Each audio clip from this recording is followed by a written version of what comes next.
For many of us, it might be hard to imagine that the cover of Sports Illustrated, which we are used to seeing adorned by athletes and models sporting bats, balls, helmets, and bikinis, once featured the laughing, square-jawed face of Bobby Fischer. The 1972 cover, now a collectible on auction sites like eBay, celebrated Fischer's unprecedented 20-game winning streak, not in baseball, basketball, or football, but in chess.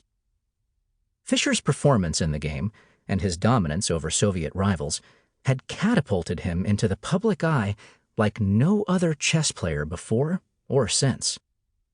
Many of the game's greatest players considered him, and still do, to be the greatest of all time, the GOAT, to use the term usually applied to the likes of Michael Jordan, LeBron James, Simone Biles, Katie Ledecky, and Tom Brady. How did Fischer, who grew up in Brooklyn in a cash-strapped single-parent household, become so great? The answer is no different from the one that might be given for the likes of Jordan, James, Biles, Ledecky, and Brady. A touch of luck and a ton of practice, motivated by an obsessive passion. Frank Brady, Fischer's longtime biographer, reports that by the time he was 9, if Bobby wasn't playing chess, then he was studying it, bent over his board or book in such a rapture that he wouldn't pause to turn on the apartment lights when it grew dark. To coax him into the bath, his mother would lay a cabinet door over the tub and place his chessboard on top of it. Getting him to then leave the tub was another challenge. He certainly couldn't be bothered with school, which he quit as soon as it was legal to do so. Indeed, an obsessive passion is a key ingredient in the success of so many greats.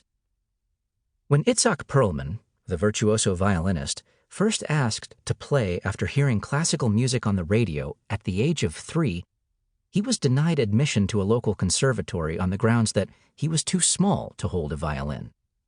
So, the sickly boy, who soon contracted polio and today is still bound to crutches and a wheelchair, taught himself to play on a toy fiddle.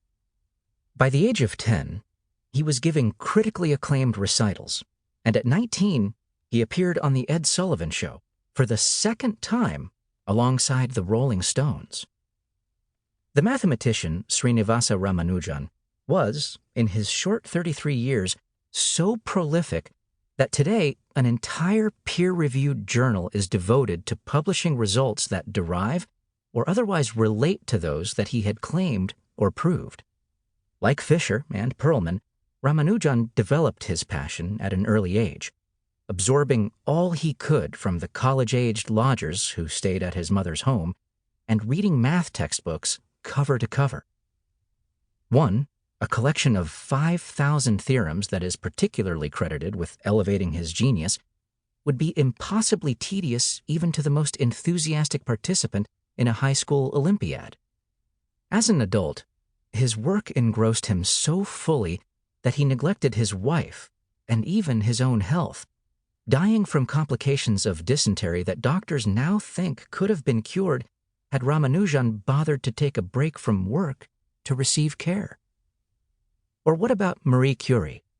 She's still the only person to ever win 2 Nobel Prizes in science. As a student in Paris, she was so engrossed in her studies that she often forgot to eat. She would remain so engrossed until her dying day, eschewing prizes and awards because they took her away from scientific pursuits. She even failed to acquire the funds from her second Nobel Prize out of what she termed sheer laziness. She finally picked up the award money during World War I so she could contribute it to the war effort. For Picasso, it wasn't chess, violin, math, or science, but art, which he continued to produce obsessively for the entirety of his life. It is estimated that he produced over 50,000 works of art, regularly reinventing himself, when any other successful artist likely would have rested on his laurels. As mere mortals, the rest of us marvel at these obsessive passions. If only we could be drawn to shooting free throws as much as LeBron James, grinding through endgames as much as Fischer, or flipping through theorems as much as Ramanujan. we might be so much more successful. Each new year, when we assemble our resolutions, we hope that we too magically develop the elusive passion that will transform our working hours from a chore into a labor of love.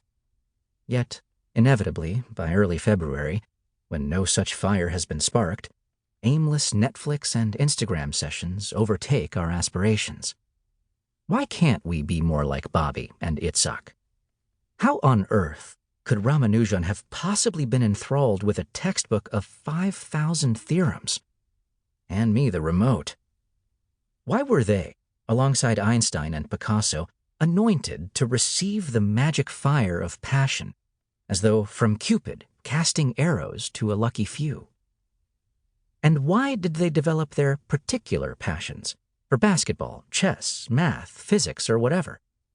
Why didn't Picasso, who was sympathetic to Catalan rebels and anti-fascists, devote his prodigious energies to war instead of art? Why didn't Einstein obsess over chess?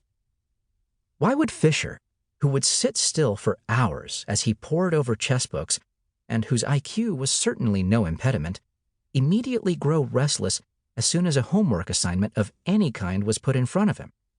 It inevitably went unfinished, to his mother's great consternation. In short, how does passion, this elusive maker of greatness, work?